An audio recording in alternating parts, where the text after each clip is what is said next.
What's up, everybody? It's Strings and Sweaters. I'm happy to be back, and I'm happy to be reporting on a new NHL jersey, the first NHL jersey for our Utah hockey team. I didn't really go over the logos that were put out for Utah's team because they're kind of, I don't know, they don't really build on too much of a team identity other than the colors that they display. But now we have a sweater that they're going to be wearing on the ice in 2024 to 2025. We're going to look at this. I'm going to give my first reaction, initial reaction, and then we'll talk about sort of the colors in it, the theme they have, and then what names are there. They've narrowed it down to what names they could possibly choose for this franchise. All right, let's get into this. Let me change my screen here. Alrighty, so we got these two Utah jerseys here. It's all very blocky. It's rectangular. I don't know. It's kind of a basic hockey blueprint for a jersey. One thing I do notice immediately, though, is something that a lot of teams, when they switched to Adidas, got wrong, is the collar. So, like, teams like the Blackhawks had a full white collar, and then they actually went with this like half black, changing to white on the back panel for the collar. And I see that they're actually combining it where their home jersey is going to have that half and half thing where it's black on the front but white in the back panel. And then you have, for the away jersey, you have the full thing is going to be that light powder blue that they're going to go with as their kind of accent color. But what's interesting here is that we had some colors announced with the logo of the Utah hockey team being released. The powder blue is not going to be their main color. It looks like their main color, at least for this season, will be black. And then powder blue will accent the black. Or they could have kind of switched it around. Utah on the front of the jersey is what we were told was going to happen. They said they were not going to be ready by the time the season came around. They had inherited this team from the Coyotes not being able to actually finish a deal with a new arena being built. The team decided that, you know what, we're just going to kickstart an expansion team in Utah, and Arizona may have a team in the future if they can eventually settle this land deal. But right now, this is what we got.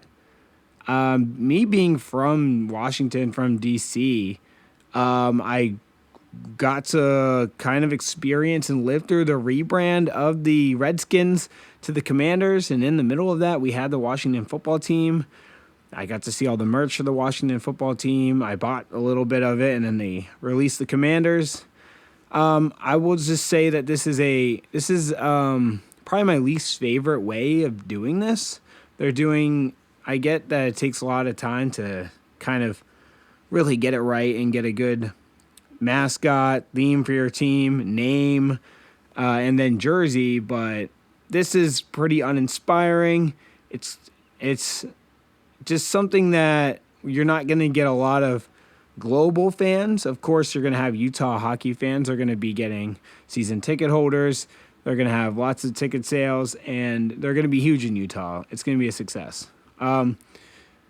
But as a global fandom, like, you're probably going to discourage a lot of people from rooting for your team because the jerseys are uninspiring here. Even the striping is pretty bad. I mean, yeah, it's pretty bad. The only thing unique I could say here with the striping is that you have these kind of three stripes on the shoulder sleeve, and then you have two stripes on the waist, but there's teams that have that pattern. It's interesting that they're outlining the stripes on the sleeve with the powder blue and then using a white stripe on the inside. I kind of would have changed that around. I also would have changed the stripes on the waist for the home jersey, maybe the order of them. I don't really like the blue on the bottom. I get why you did that, but I don't know. It kind of just looks like it looks strange to me. And then we have for our away jersey, we have like either, I don't know what it is. It's like a doubled stripe or just a thicker black stripe here with the blue on the bottom again. This does look good. Now I can see why you would put the blue on the bottom. And it actually kind of creates another white stripe just because the back or the backdrop of the jersey base is going to be white. So you just have like kind of like an extra white stripe there just naturally made. But I actually kind of like the blue stripe ending that waist stripe on the away. Strange that you don't have any black accents on the collar at all. Like even this part of the collar that you have like these kind of bars around the material in the middle of the collar, like these can be black or white, but they just went with the whole thing being powder blue, which makes me think that we're going to see possibly powder blue helmets for the away. I'm not sure, but white helmets might be way too whited out. I feel like you would want to do something interesting. Are teams allowed to do? Yeah, the teams are allowed to do colors for their away helmet. And then, of course, the home helmet has to be black, being that I'm assuming this whole silhouette down to the pants and the socks is going to be black. So let's keep this up and let's just talk about the names. And I think this will be interesting because we'll go through the 5 names that they said they've narrowed it down to. And from those, we're going to look at this jersey and see, okay, what, like the template of the jersey and see what fits with these names. Right now, I'm already thinking the Outlaws name kind of fits this best because you have the black base, the Utah Outlaws. But let's check out what our final names are here. All right, correction. There are actually 6 finalists, not 5. So here they are. We are going to have the Outlaws, like I mentioned before. We're going to have the Utah Yetis. We'll have the Utah Venom. We'll have the Utah Blizzard. The Utah Hockey Club, which I'm not even going to talk about that because that's just disrespectful. Back to the same thing I was talking about with the Commanders going Washington football team. It's just disrespectful to even consider that. I think that's ridiculous. Utah HC. That would sound so crap to me. I'm not a fan of like how European soccer teams do it. I think it's very hard to get into any sort of nostalgia or distinction between teams that way when they just name them like that. And I think that'd be the biggest mistake. So I'm not even going to talk about that name. But you have the Utah Yeti, Utah Mammoth, and the Utah Outlaws, which I said before. So we got 5 names I'm just going to talk about here with this jersey. So Utah Blizzard, I think this jersey template fits with best, honestly, because you have kind of these elements of the Blizzard with the powder blue and the white on the away. And then the black base isn't actually a bad base for a Blizzard type jersey because that would really make the crest, if it's going to be like a Blizzard image, really pop out. And it will be kind of like it'll give it more of a ominous Blizzard feel if it's a black jersey.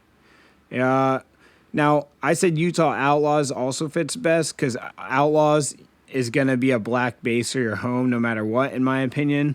You got the Outlaws usually wear all black. Makes total sense to me. I think that actually fits this jersey really well. You have the Venom. Now, the Venom, yes, the Venom would work with the black, but to me, when I think of Venom, I think of colors like red, purple. I don't think of powder blue, and as simple as this jersey is and this color scheme is, I actually think Venom just can't be the name anymore. Like, it's not going to work with this basic of a hockey theme.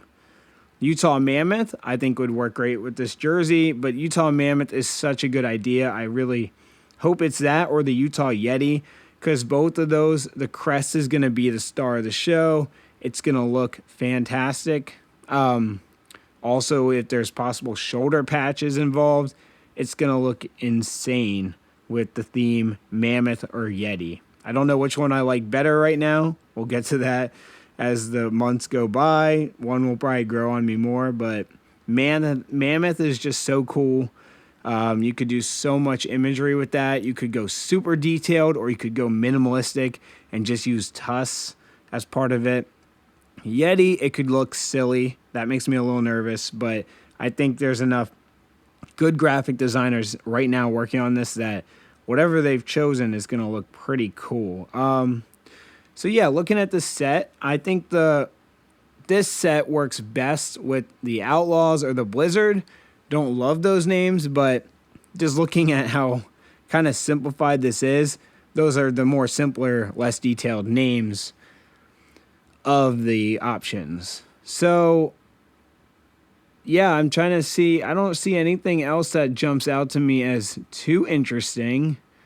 It kind of just reminds me of like the San Jose Sharks jersey in some ways. Yeah, I think the striping does need to be rethought though. I hope this is not going to be their striping moving forward once they get their name, because I just think it's probably the most vanilla striping you could choose.